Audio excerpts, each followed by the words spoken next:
Questions that my generations are asking are the following, if I may summarize. It is not understanding how Africa, with so many riches on our soil, with a generous nature of water, abundant sunshine. Africa is today the poorest continent. Africa is a hungry continent. And how is it that we, as heads of state, travel the world begging? These are questions we are asking ourselves, and for which we have no answers so far. We have the opportunity to forge new relationships, and I hope these relationships can be the best to provide a better future for our peoples. My generation also asks me to say that due to this poverty, they are forced to cross the ocean to try to reach Europe. They die in the ocean, but soon they will not cross. What's going on, y'all? Welcome back to the channel. I am Jay. This is Jay's Life Out Loud, a channel about nothing, but it's about something. So, as you see, I'm in the backyard. Got all these starters, garden in the back, behind that palm tree. And chickens over there. But what I come to talk to you today about is, or what's on my mind. I was thinking, like, when you really look around at black folks today here in America, we have no leaders. We don't have a Malcolm X. We don't have a Martin Luther King. We don't have people like Muhammad Ali around anymore. These people that stood up, stood out, and put their life on the line and were willing to die for their people. Sometimes I think of Martin and Malcolm and so many others that died for the cause that they rolling in their grave to see how their people are, and that, you know, the sacrifice they made, and to look over your people and just look at them and see what they're doing. Not all of them, but a lot of them. And, you know, I told my wife the other day, I said, I don't see in my lifetime black people coming together and doing what we're supposed to do. In one of my last videos, I talked about Willie Lynch and how you know, they turn the young against the old, and the old against the young, the light skin against the dark skin, the black women against the black men. And we honestly, we join in. We say it's okay to do that. It's okay to separate us. And we join right in, and not understanding that it's all a setup. Heard somebody else say about Trump releasing, you know, these black prisoners here and there. And that he's doing it as, you know, some think it's a olive branch when it's really a distraction from what's really going on. All the laws they're changing, all the black people in higher positions, people that have been in positions for years, they're taking them out of their positions just because they're black, and saying it's the DIY, and it's just crazy because it's pure racism. But in this time where we don't have any solid leaders that's coming up to, I'm not gonna say any, but the last person that was that is well known and outspoken and puts it on the line, and that's Louis Farrakhan.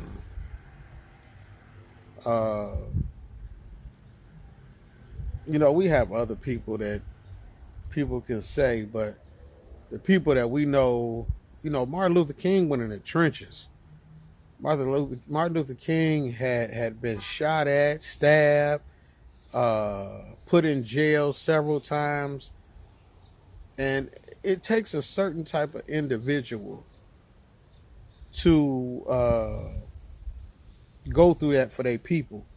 Because honestly, what did he get out of it? What did he gain? A day in his honor, some streets in every hood named after him. Malcolm X the same way, shot to death, fighting for his people.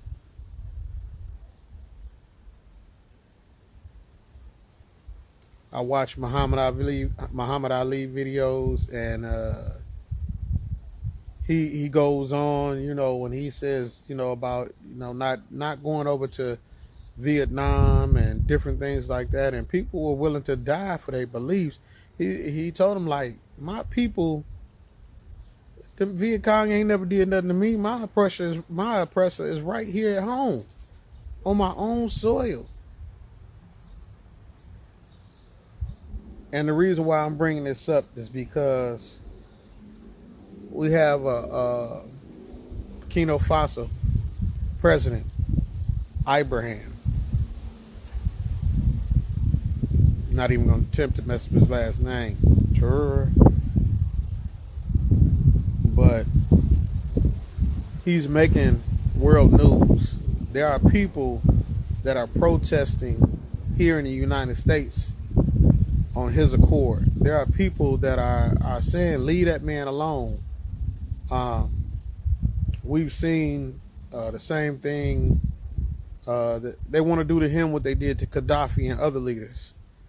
When that one last president, I can't remember his name, of Tanzania, he didn't make his people go get that shot. He told them, we believe in a certain spiritual being, and we're gonna pray on that, and we're gonna let it do what it do. And they didn't have as many deaths as we have here in America. And even after that, finding out that a lot of these people that are dying, or even that got even sicker, they got it after they took the shot. Now they're using the shot for weight loss, certain shots. So I look over to our brother, President Ibrahim, and I'm proud. And out of all as long as I can think, like I say, Martin Luther King, Malcolm X, Huey P. Newton, all these different people that spoke out. This is the closest thing that we have as black people, even though he's way over in Africa. He is the closest thing that we have right now to be able to show black people what they need to do, how they need to stand for something. Don't fall for the foolishness. Don't believe that you need a white person to do everything for you or help you with everything. We can do it ourselves. Black Wall Street was built several times and burned down several times and built back up several times. I walk around or drive around in those areas in Detroit, and everything that is of value,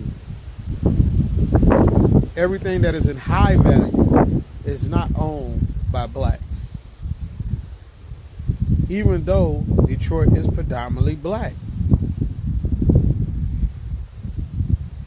The resources that we have within the city of Detroit, when you go down to Belle Isle, it's a whole bunch of white people riding their bikes around. Don't get me wrong, we out there, but they riding their bikes and they doing that. And it's funny because when you go over to the suburbs, a lot of times you can't do that in peace. When they come over here, man, if you ever been to Detroit, you can go to the worst neighborhoods and you'll see white people 6, 7, 18 deep riding bikes with the helmets on and stretch outfits, and they riding. Nobody bothers them. It was a 14 or 15-year-old boy going to eat in Royal Oak, Michigan, which is a suburb, and he looked at a white woman. Now, I thought this was only happened years ago. But he looked at a white woman and she called the police. Do you know they detained this young man for at least an hour talking to him or more about looking at a white woman? Even the owner of the restaurant had to come out and say, look, if she was so scared, watch, she's sitting across the street watching y'all. This is what she wanted. She wanted the police to come in and mess with this young black man. He wasn't doing nothing. He comes here all the time. If you're going to lock a man up for staring, you damn near have to lock up every man in the world. Because we always staring. You see a big booty or a nice looking person, as long as you ain't putting your hands on that person. I mean, you can admire, don't look too long, as they say, but I believe I'm saying it, I keep saying it now, I hope I'm saying it right, Abraham, and I look at him, man, and he's well spoken. He doesn't come out of anger and all the, a lot of times we get blacks, we'll get on stage and we want somebody to sympathize with us, or you think that you being angry and yelling and screaming is going to get across to them, or you shedding a tear is going to get them.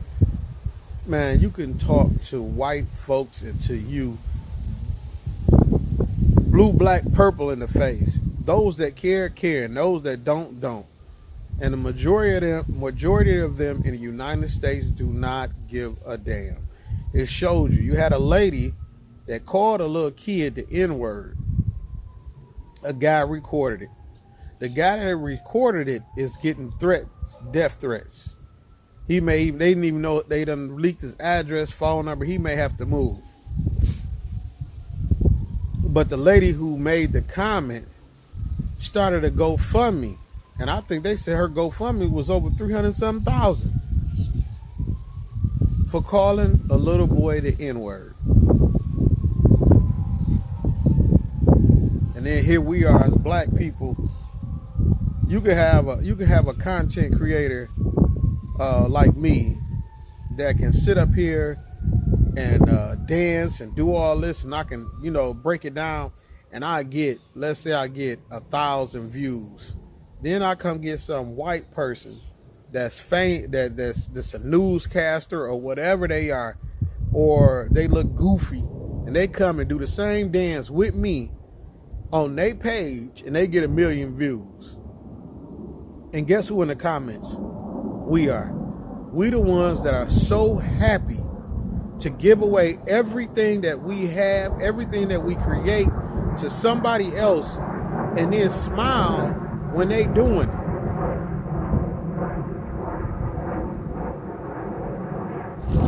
They love our athleticism. They love our sports play. They love our music. They love our rhythm. They love our food. They love everything about us but us.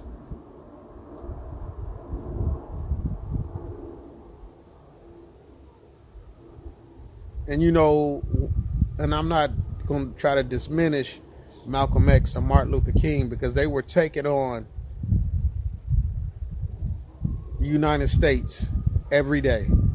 They were taking on the evil white folks every day. We talking about the evil ones. We ain't talking about the good ones, because there's some good ones out there. But they was taking on the evil ones every day. But when I think of President Abraham, he's taken on the world for his country. The world. You kick a whole country out of your country. France, y'all got to go. I don't know where you're going, but you got to get out of here. Pack all your stuff, your language, your schools, all that. Take it with you. Your army, take it with you. All your BS, take it with you. And to step into the unknown, where I'm going to make sure that my people are surviving on their own. We as a country, we're going to build this, we're going to build that, we're going to build the infrastructure so we can survive without the help of any Europeans.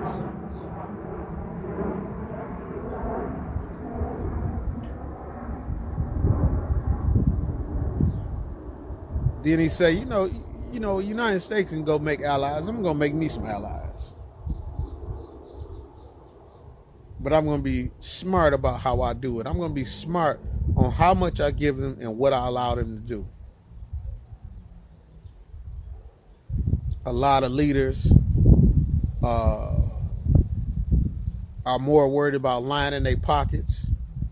What can I get? You taking the money for the roads. You using it to buy you a Benz, a big crib, houses in other countries. You see it all the time, and you hear it all the time. From America to Africa, people that should be working for the people, taking the people's money and doing what they want to do in a selfish, self-centered way. So I really, honestly applaud the president of Burkina Faso. You have to do it for your people. At a time that we are, I was going to say woke, but they done took that. That's another thing too. White America will take anything that we have, any word, I don't care how old the word is, and take it and flip it to mean something that we didn't mean it for, and then tell us that's what you said it meant. Now, they've made, in the last 2 to 3 years, they made the word woke a bad thing. That your eyes are open and you see that white people don't care about us. White people will do anything they want to us in the United States, and they don't care. And it's shown every day. And if you believe they do care, you's a fool. Malcolm X once said that it's going to come a time where the chicken's going to come home to roost. And I believe that more and more chickens are coming home, because if you really look at it, Trump has changed laws that the white people and some of the Mexicans and the black folks that did vote for him thought he would never do. Now you seeing the real agenda. Now when they stormed the Capitol, it was all control, mind control. Idiots. They don't show it when a white person goes into a movie theater full of innocent people and shoot up the whole movie theater and kill 16, 18 people just because they can. And then when you see the person on the news, they are nicely handcuffed with the handcuffs in front of them, bulletproof vest on. They done took this person to McDonald's, got them a Happy Meal, got them apple pie, and then they take them in. Every time you hear about a black person, they dead. They dead on arrival. They don't even get no Happy Meal. They don't get no apple pie. Even though you don't hear about black folks just going into somewhere and just shooting up the whole movie theater for no reason. You had a white boy that went to a church Bible study, sat there and prayed and with these people, and then afterwards started shooting them up. But none of these people are considered. They're mentally. This happened to them when they was young. A black person get in trouble, they're gonna go find the worst picture you they can find, and they're gonna pull up everything from he didn't never eat right. He always ate at such and such. His mom was on the welfare, and this and that. It's all a universal mind control system that we are dealing with here in the United States. So when you see that, you're like, wow, these people are sick.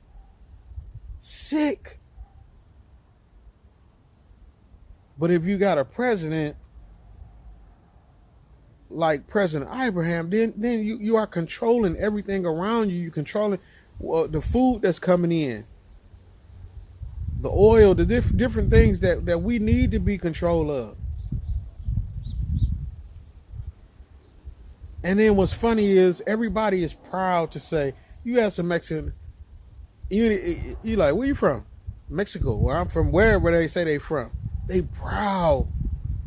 You talk to a black person about Africa, man. I heard they were still running around with spears. Any of them women out there got such, and they do that. Like, man,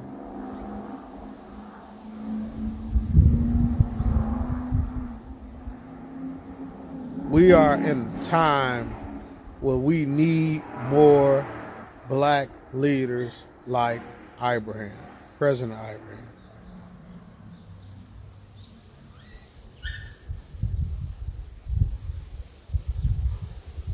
And it's just sad in the United States of America, us as black people, we are only worried about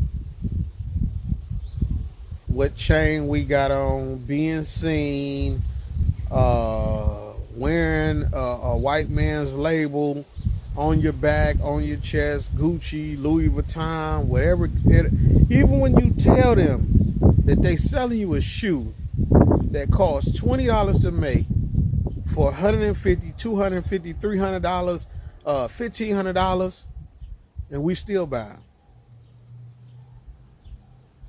And more to me, it seems like we hate each other than we do any other race.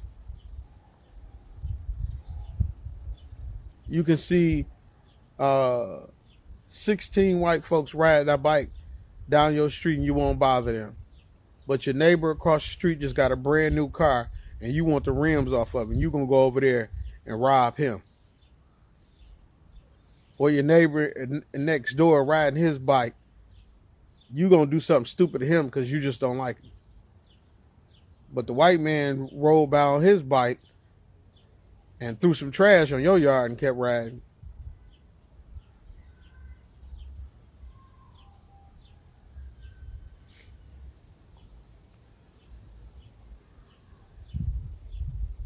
We have so many of our kids that are disappearing in the United States. 15, 16, 17-year-old males disappearing. We have grown black women disappearing. You don't see nothing on the news. And I'm talking about every other day you see. If you go on Facebook, you're going to see this girl missing, that girl missing, that girl missing, this girl missing. This boy's been missing since such and such. Certain cities, our youth are disappearing, but you don't see it on the news. Nobody is talking about it. I go to work, and you know one thing we don't never talk about at work? Coming together, opening a company, starting a business, going in. There's 4 of us that talk all day long. We get caught up in what did P. Diddy do at the freak off? What's going on with Remy Ma and Papoose? Who lied about this and who lied about that? Who else was at the freak off?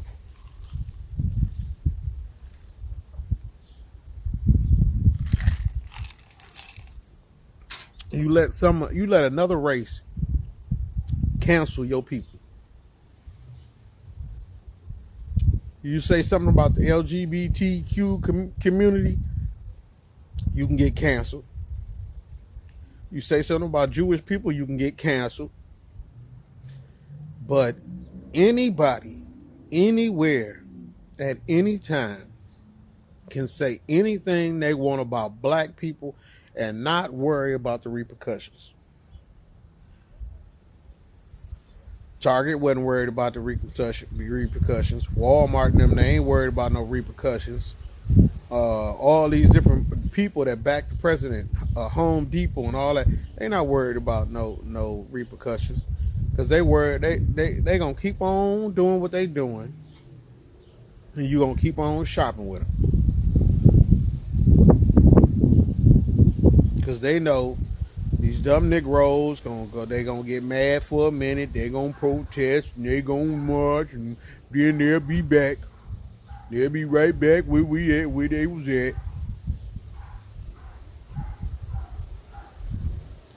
I watch some of these laws that President Trump is trying to pass,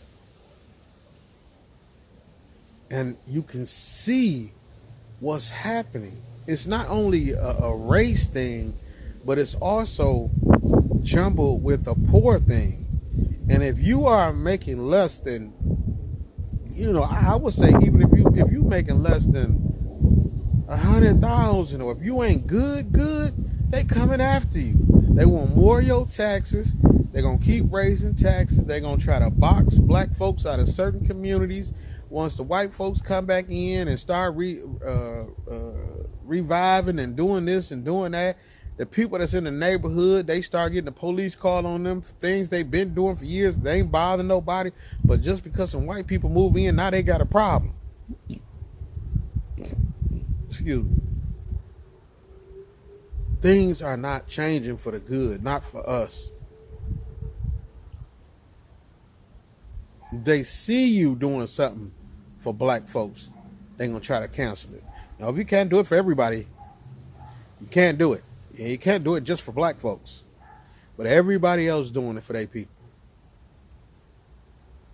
I watched some videos, and they were talking about how these black guys were talking about how back in the day they were older. But they were talking about back in the day, they remember seeing their high school classmates that they got, that the black guys GPA was way higher than the white guys, and they would go to some of the same jobs. And the white guys, they knew people, either their family members knew people that worked in that company or this and that, and they would overlook the black person and hire the white person. And people say, oh no, it's just about who you know. It's not always about who you know. Sometimes it's the right skin complexion for the connection.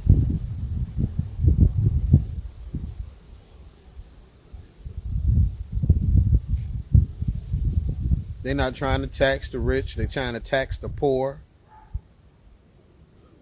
Did you know in the United States you pay into Social Security until you're 62, 67 years old? Then when you go to pull off your Social Security, they are going to tax your Social Security. I don't know. I'm 50 now. I don't even know if it's going to be Social Security when I'm ready to pull off of it or withdraw from it. I pray to God I got enough in the bank, and that the CD to the dollar is right, so when I move to Ghana, that everything is going to be all right.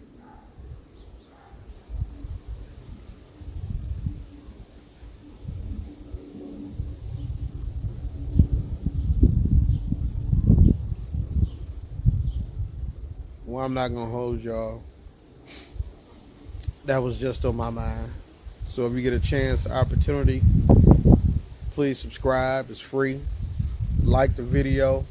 Share it. Share it to your social media platform. Share it on your WhatsApp. I would like to do some interviews with those that are living in Africa. It don't matter what country. Those that are over there in Ghana, Gambia, whatever it is, come on the platform and talk and let the people know that Africa is not what America has made it out to be, and make people aware of what's going on. I would like to have different types of interviews. So if you're thinking about it, or if you want to do it, hit me up at jayslifeoutloud@gmail.com. That's jayslifeoutloud@gmail.com. I'm gonna try to put it up on the screen. But love y'all. I pray that the rest of your Sunday is blessed. Take it easy and finish what you started. Finish what you started. To my cousin, sincerely, Michelle, I love you. Keep going. Keep going. You got this. Peace.